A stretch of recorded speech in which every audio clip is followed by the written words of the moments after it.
What does the SAVE Act mean in practice if, heaven forbid, this passed and was signed into law?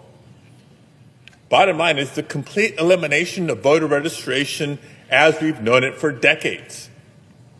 The voter registration drives that we see in communities and on college campuses, gone.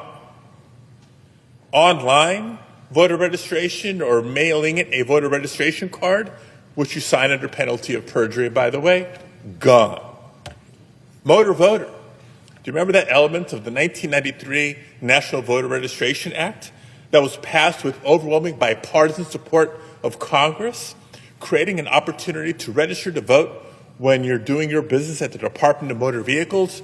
That too, gone or thrown into chaos. It seems like the goal is actually very, very clear.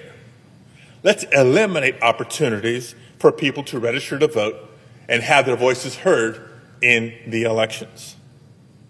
Now, all of that was in the original SAVE Act, which thankfully this Senate had the good sense to not even take up. But this new version of the bill that is now before the Senate, we know was rushed through the House of Representatives and now seems to be rushed through the Senate without a single hearing. And this version is even worse. How can it get worse? Folks, you're going to love hearing this. This bill mandates that all 50 states share their confidential voter roll information with Trump's Department of Homeland Security. That's right. Let me say that again. Every state would be required to hand over confidential voter data to Trump's Department of Homeland Security, which, by the way, does not run elections. If they have any role in elections, it's to assist state and local governments with cybersecurity, but they're backtracking on that responsibility.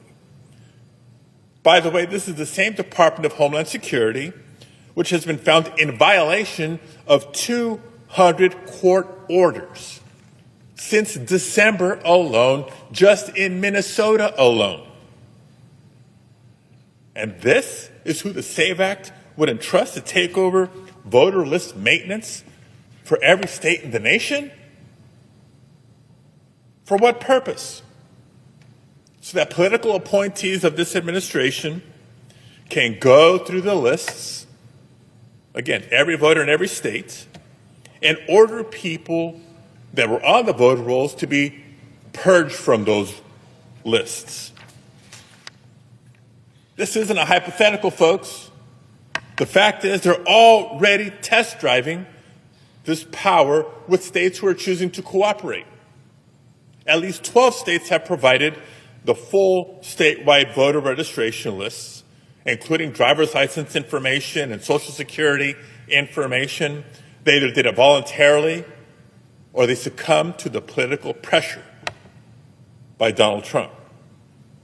And the results of this demonstration should alarm all of us. ProPublica, the Texas Tribune, and other sources have found that rather than identifying non-citizens on the rolls, DHS is sending back to the states false positives, directing people to be removed from the voter list who are actually United States citizens and eligible to vote. That's right. This lawless and incompetent DHS is already trying to purge thousands of eligible Americans from the voter lists. And if this bill were to pass, it would supercharge those efforts with actual congressional authorization. Is that what your goal is? Is that what you intend to do? Not on my watch. Not on my watch. But there's even more troubling provisions in this voter suppression bill. If you listen to Donald Trump, or better yet, just check the White House website.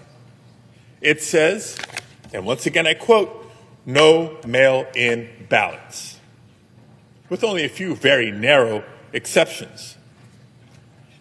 So this bill would also ban no excuse absentee voting, which is widely used in 28 states across the country. And according to reports, President Trump himself has voted by mail. Over 48 million people voted by mail in 2024. That's about 1 in 3 voters across the country, or ballots cast across the country. And let me be clear about something. This is not a blue state versus red state dynamic. The list of states that have no excuse to vote by mail include Alaska, Florida, Idaho, Iowa, Kansas, Maine, Montana, Nebraska, North Carolina, North and South Dakota, Ohio, Oklahoma, Pennsylvania, Wisconsin, and Wyoming. But sadly, too many Republicans simply cannot admit that Emperor Trump has no clothes when it comes to elections. Why are we doing this? I got to suspect that there's 2 primary reasons for this voter suppression effort. First, because President Trump and the agenda that this Republican majority has supported has been so bad, not just so unpopular, but so harmful to American families that they're trying to limit who can have a voice in the midterm elections. The second, clearly, is Donald Trump's obsession with the big lie and his refusal to accept the fact that he lost the 2020 presidential election. Now, we all know that after losing that 2020 election, Donald Trump encouraged a mob of his supporters to storm this building, the United States Capitol, including this very chamber, on January 6th. Why? Because every single court case, every investigation and recount confirmed the same exact thing. Donald Trump lost that election. But he felt like he needed to stop the peaceful transfer of power. Thank God for all the officers from the more than 15 federal, state, and local law enforcement agencies, as well as the National Guard, who protected the Capitol that day. And I'm grateful, I hope we're grateful on a bipartisan basis, that we have a plaque commemorating their heroism finally hanging in the Capitol.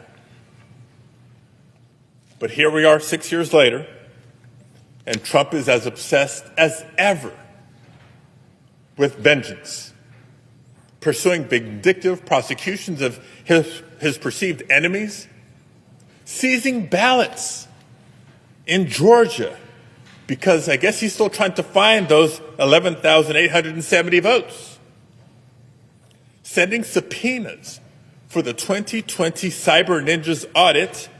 Yes, the one that found that Joe Biden won Arizona by even more votes than originally thought. So make no mistake, the SAVE Act isn't about protecting our elections, it's about attacking them. Mr. President, as you can tell, I'm strongly opposed to this anti-voter bill, and I will do everything in my power to defeat it. And no, I'm not alone. Senate Democrats will fight this voter suppression bill tooth and nail, day after day, night after night, for as long as it takes to protect our democracy. Thank you, Mr. President. I yield the floor.